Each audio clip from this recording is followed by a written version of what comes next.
Proverbs 13 through 15. 15:8 includes a good reminder of our personal relationship to God. The sacrifice of the wicked is an abomination to Yahweh, but the prayer of the upright is his delight. Also add to this 21:3 in the same vein, to do righteousness and justice is more acceptable to Yahweh than sacrifice. The phrase to do righteousness, asa tzedakah, is almost rhythmic, of course, in Hebrew. Asa means to do or make. So it's commonly even talked about today in modern Judaism, to do tzedakah, to perform deeds of righteousness. Notice in both of those texts that it's compared to the concept of sacrifice. Now, this is good in the sense that it reminds us how different Yahweh is from the other gods. As we read any kind of cognate literature of this time period, the other gods loved sacrifice and ritual. Yahweh is clarifying that the prayer of the righteous person is even more delightful to him than sacrifice itself. And we have talked about sacrifice before. We've mentioned that it's not payment. This is back in our Leviticus videos. It's not payment. It's not a substitute. The person doing the sacrifice in Leviticus never deserved to die. It's not setting our moral failings straight. You can't go murder someone and then sacrifice to, as it were, offset it. Nothing like that. It's also not a foretaste of something to come. There is no discussion when it comes to sacrifice of expecting another one or a better one later.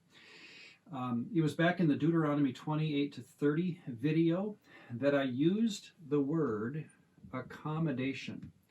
And what I'd like to do is talk about that idea here. One of my favorite authors to read is Rabbi Moses ben Maimon. He's often called Maimonides. In short, he was born in the 1100s in Spain. He's a Jewish rabbi.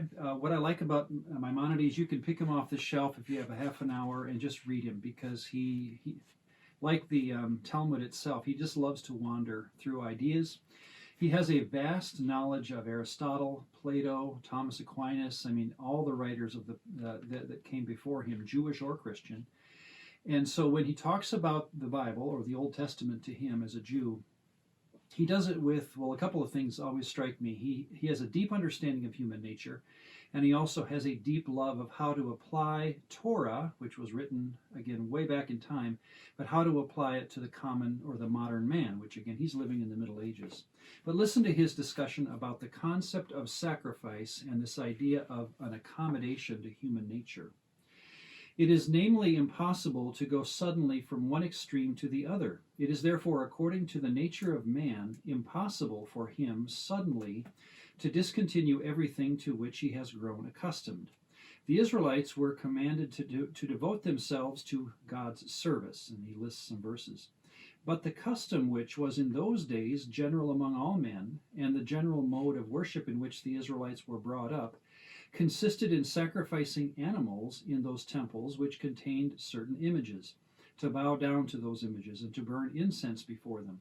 Religious and ascetic persons were in those days the persons that were devoted to the service in the temples. He's talking about priests, erected to the stars, as it has been explained by us. It was in accordance with the wisdom and plan of God, as displayed in the whole creation, that he did not command us to give up and to discontinue these matters of service, like sacrifice, priests, and so forth. For to obey such a commandment, it would have been contrary to the nature of man, who generally cleaves to that which he is used to. For this reason, God allowed these kinds of service to continue. He transferred, then he goes on to the idea of a temple. And, of course, he already mentioned priests. And the idea, of course, of a temple is a house for your deity. He has forbidden us to do any of these things to another being. And then he quotes, "He who sacrifices unto any god, save the Lord only, he shall be utterly destroyed."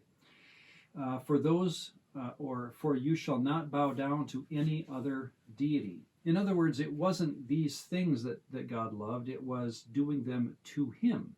And of course, you couldn't do it to any other God.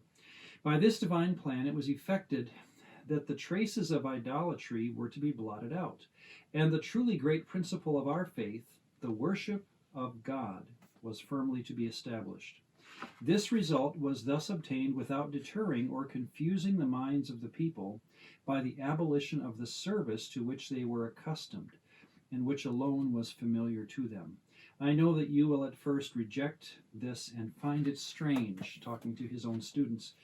The idea that all these things that the Israelite people were so used to, so accustomed to, and it was part of Torah, part of Leviticus, Maimonides is recommending, well, remember, they came out of Egypt doing these things, and they could not have imagined the worship of a deity without these things. That is why, Maimonides recommends, this was an accommodation to human nature, much like, as I recommended back in our discussions of Deuteronomy, slavery law, divorce law.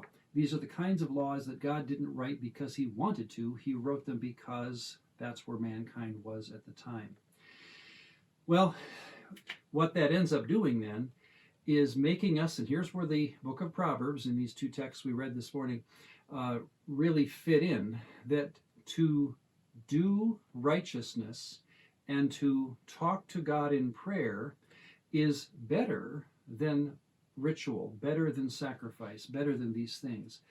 Why is this important? Well, certainly to understand the character of God at this point in the story is very important. We want to continually try to figure out what kind of a God is Yahweh. How does he compare to what the people would have known about other deities and so forth? But also, when it comes to the future, I have found that what we do with sacrifice and these ideas here make a huge difference in our understanding of the New Testament story. So for my part, what I'll be recommending as we move into the New Testament later, unless we minimize the importance of these ideas right here, we will not understand, I believe, the ministry and teachings of Jesus.